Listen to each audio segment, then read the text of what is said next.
Pagbasa mula sa aklat ni Esdras. Nang oras na ng pag-aalay ng panggabing handog, tumayo ako sa aking pagdadalamhati na suot pa rin ang aking sirang damit.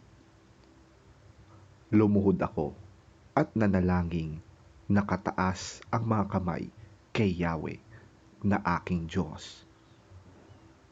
Sinabi ko sa kanya, O Diyos, wala po akong mukhang maiharap sa inyo, sapagkat ang aming kasamaan ay patong-patong na at ngayoy lampas na sa aming mga ulo.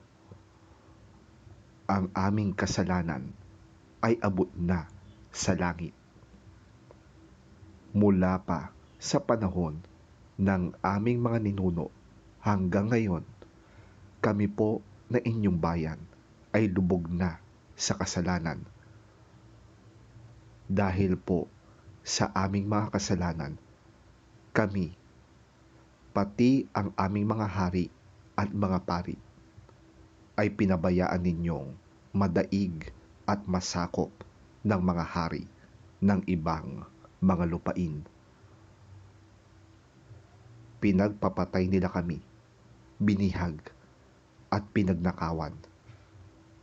Ganap ang pagyurak na nangyari sa amin maging hanggang sa kasalukuyan.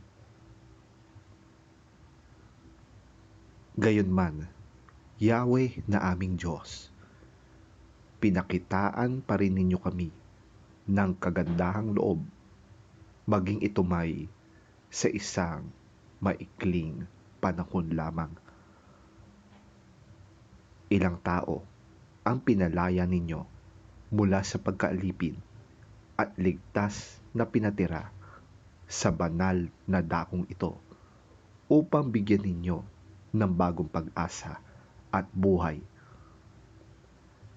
Kami po'y mga alipin, ngunit hindi ninyo pinabayaan sa pagkaalipin.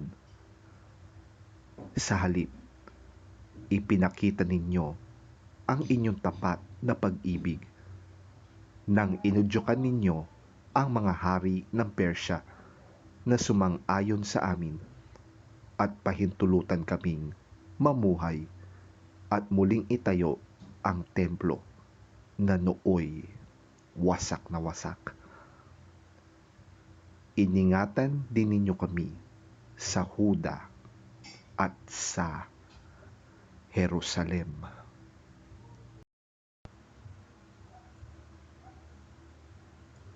Ang salita ng Diyos.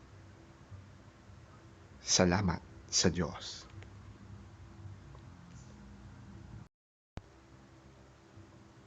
Ang mabuting balita ng Panginoon ayon kay San Lucas.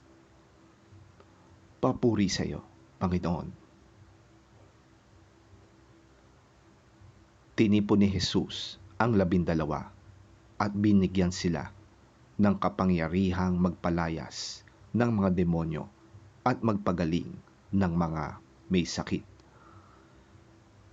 Isinugo sila ni Jesus upang mangaral tungkol sa paghahari ng Diyos at upang magpagaling ng mga may sakit.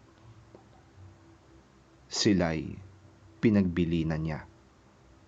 Huwag kayong magbabaon ng anuman sa inyong paglalakbay, kahit tungkod, bag, tinapay, salapi, o bihisan man. Makituloy kayo sa sinumang tumanggap sa inyo at manatili kayo sa bahay nito hanggang sa pag-alis ninyo sa bayang yon. Kung hindi naman kayo tanggapin ng mga tao sa isang bayan, umalis kayo roon at ipagpag ninyo ang alikabok sa inyong mga paa bilang babala laban sa kanila. Saan man sila mapunta, ipinapangaral nila ang magandang balita at pinapagaling nila ang mga may sakit.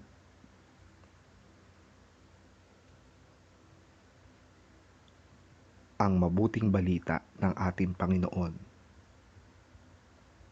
Pinupuri ka namin, Panginoong Hesukristo.